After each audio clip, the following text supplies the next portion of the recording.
एक आज जिस जड़ी को लेकर के आपके सम्मुख हूँ, इसको हम बोलते हैं कलिहारी। यह कलिहारी का पौधा, इसका दूसरा नाम है अग्निशिखा। इसको विशल्य भी बोलते हैं। इसका बॉटनिकल नाम है ग्लोरियोसा सुपरवा। ग्लोरियोसा सुपरवा, अग्निशिखा, कलिहारी इसका नाम है। संस्कृत के अंदर बहुत सारे नाम है। इसका एक नाम है अग्निशिखा। इसको विशल्य के नाम से हम जानते हैं। रामायण में हम सब जानते हैं कि रामायण में जब मेघनाद के वाण से लक्ष्मण मूर्छित हुए तो किसी को कुछ सूझा नहीं कि क्या करें। किसी ने कहा कि आप सुषेण वैद्यों को लेके आएं। सुषेण वैद्य जो रावण के राज्य में, उसके देश के अंदर जो बहुत ही गुणी और योग्य वैद्य थे। तब हनुमान जी जाते हैं, सुषेण वैद्य को लेकर के आते हैं।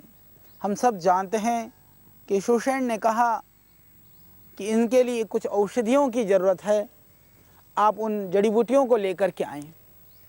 जब वो जड़ी बूटी के लिए जाते हैं, प्रत्येक भारतवर्षवासी यह जानता है कि उसमें से एक मुख्य औषधि थी जिसको संजीवनी बोला जाता है। कि संजीवनी बूटी ला करके सुषेण वैद्य ने लक्ष्मण की मूर्छा को तोड़ा। वास्तव में संजीवनी के साथ में दो बूटियां और थीं। एक थी विशल्या और दूसरी थी संधिनी। विशल्या का कार्य था जहरीले जो बाण चुभे हुए थे, उसका जो जहर था, पॉइजन था, उस बाण का, उस जहर का जो अंश था, बाहर उस विशल्या के लेप करने से वह बाण बाहर निकल करके आया। और संधिनी के लेप करने से वो घाव भर गया और संजीवनी को खिलाने से उनके शरीर में प्राण का संचार हुआ। ये तीन चीज़ें थी। विशल्य के नाम पर इसी को वास्तव में विशल्य आयुर्वेद में कहा जाता है। और राजमार्तंड में भी इसके विषय में काफ़ी वर्णन है। और मैं आपकी जानकारी में कुछ घटनाएं, राजस्थान में भी कुछ जगह पर मैंने ऐसा प्रयोग देखा है, और गुजरात के भी भुज और कच्छ के जो आदिवासी क्षेत्रों में हैं, यदि कोई आपके शरीर में कोई लोहे की कोई चीज़ चुभ गई हो और भयानक अंदर तक चली गई हो, और इतना ही नहीं, जो जंगल में काम करने वाले लोग हैं, यदि कोई कांटा भी यदि अंदर चला जाता है और बाहर नहीं निकल पा रहा है, यदि कभी कोई कांच का टुकड़ा भी अंदर चले जाए, यदि आप कंद को घिस करके बाहर लेप कर देते हैं तो अंदर जहरीला जो कांटा है या कोई शीशा या लोहे का टुकड़ा भी क्यों नहीं अंदर गड़ गया हो, वो अपने आप बाहर निकल करके आता है। ये जरूरी है सुई आदि के द्वारा थोड़ी सी जगह बना दें, इसका लेप कर दें, तुरंत लाभ हो जाता है। हालांकि आयुर्वेद के अंदर यह विषैली जड़ी बूटियों में इसकी गणना है। इसको हम उपविष के रूप में जानते हैं। यह विषैली है, यह इसमें कोई संशय नहीं है। अभी भी जो देश के अंदर जो अनुपलब्ध या जो बहुत ही जो रेयर मेडिसिनल जो प्लांट हैं या जो संरक्षित प्रजातियां हैं, उसमें इसकी गणना है। तो यदि हम इसका प्रयोग करना चाहें, इसके बहुत सारे गुण हैं जो हम शरीर में ओरल मुंह के द्वारा जो हम लेंगे, परंतु बाह्य प्रयोग के रूप में हम बहुत सारे रोगों में इसका प्रयोग कर सकते हैं। तो मैं आपसे चर्चा कर रहा था कि इसका प्रयोग राजस्थान के उन एरियाओं में मैंने देखा कि यदि इसके जो फूल आप देख रहे हैं, जैसे मैंने कहा अग्निशिखा इसका नाम है, अग्नि की तरह से इसकी शिखाएं हैं। रामायण की कहानी में भी ये वर्णन है कि विशल्या जड़ी ऐसी थी कि वो अग्नि की तरह से वो चमक रही थी। वास्तव में जितने भी इस दुनिया के अंदर जड़ी हैं, मैं नहीं जानता कि इस तरह से अग्नि की ज्वालाएं जैसी होती है, उसी तरह की इसकी आकृति है। यदि अग्नि की ज्वालाओं का यदि नक्शा बनाया जाता है तो बिल्कुल इसकी एक पंखुड़ी को आप तोड़ें, ये बिल्कुल सेम उसी तरह की आकृति इसके अंदर है। और आप देख रहे हैं ये इसकी लताओं में, इसमें आप देखते हैं कि ये ऊपर की तरफ ही है। आप देखिए पुष्प ऊपर की तरफ खड़े हैं। इसके जो क्षुप हैं करीबन तो 10-15 फीट तक भी चली जाती है। सामान्यतः 4-5 फीट की इसकी ऊंचाई होती है। और जंगल में जहाँ ये बहुतायत में पाई जाती है वहाँ पर ऐसा लगता है मानो कि पूरा जंगल में आग लग रही हो। अग्नि की तरह से यह चमकती हुई यह लता है, इसीलिए इसको अग्निशिखा कहा जाता है। और विशल्य की विषय में हम बात कर रहे थे, तो कितने भी कोई जहरीले कोई कांटा या कोई जहरीली कोई कील वगैरह भी घुस जाए, लोहे की कील भी घुस जाए अंदर, और यदि पता नहीं चल पा रहा हो तब भी यदि इसकी मेरे पास है, आप देख पा रहे हैं, ये इसके जो आप देख रहे हैं छोटा पौधा, ये पूरा पौधा है, ये इसके फूल हैं और ये इसके कंद हैं। आप देखिए इसके कंद की आकृति कितनी सुंदर सी है, और इसको लांगुली भी बोलते हैं। आप देख रहे हैं ये लांगुली का ये कंद कितना सुंदर है। तो ये कंद को घिस करके यदि आप बाहर लेप कर देते हैं तो अंदर जहरीला जो कांटा है या कोई शीशा या लोहे का टुकड़ा भी क्यों नहीं अंदर गड़ गया हो, वो अपने आप बाहर निकल करके आता है। और यदि कोई चीज़ चुभी हुई हो, आप निकाल नहीं पा रहे हो, तो आपको क्लोरोफॉर्म दे करके शून्य करने की ज़रूरत नहीं है। क्लोरोफॉर्म की जगह पर यदि इसको कलिहारी को चारों तरफ यदि लोकल एनेस्थीसिया देने के लिए भी यदि आप इसको उसके चारों तरफ लगा दें और उस कांटे को आराम से आप निकाल सकते हैं। वास्तव में ये सत्य और यथार्थ बात है, और इसका प्रयोग आप करके देख सकते हैं। आस्था के पावन ज्ञान लगा उसके शरीर में चारों तरफ जब बाण के टुकड़े छूटे हुए थे, तो सुषण वैद्य ने इस विशल्य को चारों तरफ लगा करके उनको बाहर निकाला, आराम से उसको खींचा भी, और अंदर जो रह गया था उसको भी उसका लेप करके बाहर निकाला। उसके बाद संधिनी नामक जड़ी बूटी से उसने उसका लेप करके उन घावों को भर दिया। इसमें कोई अतिशयोक्ति नहीं है, और मैं समझता हूँ कि विशल्य के नाम पर ये जो जड़ी है वास्तव में यही जड़ी होगी।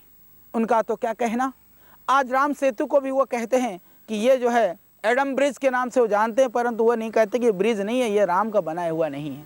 मैं कहता हूँ कि वो भगवान राम का बनाया हुआ भी नहीं है, तब भी हमें कम से कम हमारे गौरवशाली इतिहास यह तो कहता है कि भगवान राम जब दक्षिण से लंका को गए थे उसी रास्ते से गए थे। हो सकता है उसके ऊपर ब्रिज बनाया हो, पहले से प्रकृति ने वह चीज़ बनाई हो, तो उनको यह तो पता था कि इस जगह पर उन्होंने ये अनुसंधान किया, समुद्र के नीचे जाकर के ये जरूर खोज की होगी कि इसकी कितनी समुद्र की गहराई पे ये एक अपने आप प्राकृतिक रूप से यह लेयर तैयार है। यदि मैं कहता हूँ कि वो वास्तव में हमारा इतिहास कहता है कि भगवान राम का बनाया हुआ ब्रिज है, और लोग कहते नहीं भी है, तो उनको यह ज्ञान था कि इसके समुद्र सतह से ये बहुत गहराई में नहीं है, इसके ऊपर जो है सेतु बांधा जा सकता है। तो उसके सहारे से उन्होंने सेतु बना करके उन्होंने लंका पर युद्ध किया था। इसीलिए वास्तव में वो हमारे सांस्कृतिक धरोहर है।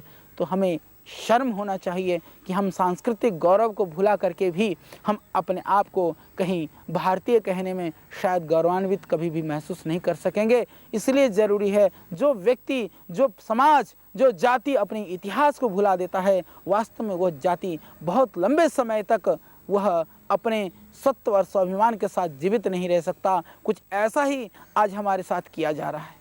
तो हमें बहुत कष्ट होता है इन ऐतिहासिक चीज़ों के विषय में जब लोगों की नादानी पूर्ण टिप्पणियों को और सोच को हम देखते हैं। तो ये जड़ी बूटियाँ, औषधियाँ, उन लोगों से पूछिए कि वह रामायण की घटना काल्पनिक थी, यदि महाभारत की घटना काल्पनिक थी, तो क्या ये जड़ी बूटियाँ भी काल्पनिक हैं? और इन जड़ी बूटियों का जो आज हमें जो गुण लाभ मिल पा रहा है, क्या यह भी काल्पनिक है? उन्होंने ये कैसे कल्पना करी थी कि विशल्य नामक ऐसी औषधि जो विष को खींचने में, जो जहर को निकालने में कारगर है, तो कारगर है या नहीं? आज तो हमें इसके ऊपर अनुसंधान करना चाहिए। आज विदेशी लोग, आज पश्चिमी देश के लोग यदि किसी भी जड़ी बूटी का कोई भी प्रयोग सीख करके वो पेटेंट ले लेते हैं, तो ये इससे दुर्भाग्यपूर्ण और हमारे लिए इससे हानि की कोई बात नहीं हो सकती है। तो आज भी हम इन जड़ी बूटियों के ऊपर समय है, खोज करें, अनुसंधान करें, इनके प्रयोगों को जानें, ये बहुत ज़रूरी है। तो हम चर्चा कर रहे थे इस विशल्य के विषय में। मैंने एक व्यक्ति को ऐसा देखा है, गुजरात के अंदर एक्सीडेंट हो गया, कांच के टुकड़े बहुत उनके हाथ पैरों में घुस गए, परंतु सारे टुकड़े नहीं निकल सके, ऑपरेशन करके भी कहीं कहीं रह गए। तो कांच की गुठलियाँ सी अंदर दिखती थी कि कांच है, बाहर से हाथ लगाने के बाद में भी वो कहने लगे छोटे छोटे टुकड़े हैं आचार्य जी, कैसे निकालें? हमने उस जगह पर इस कलिहारी का लेप किया। ये जरूरी है, कलिहारी के लेप होने के लिए थोड़ी सी आपको ऊपर से जगह बनानी पड़ेगी। जो बाहर ये ठोस स्किन यदि आ जाती है तो वहाँ थोड़ा सा आप किसी भी सुई आदि के द्वारा वो ध्यान रखें सावधानी से, तो उसको थोड़ी सी जगह बना दें, इसका लेप कर दें। दर्द तो होगा पर वो अपने आप बाहर खींच लेती है। इतनी शक्ति इस जड़ी के अंदर है। और इसका जो कमाल के जो प्रयोग हैं, यदि आपको जाड़ में भयानक दर्द है तो जाड़ में लगाने की ज़रूरत नहीं है।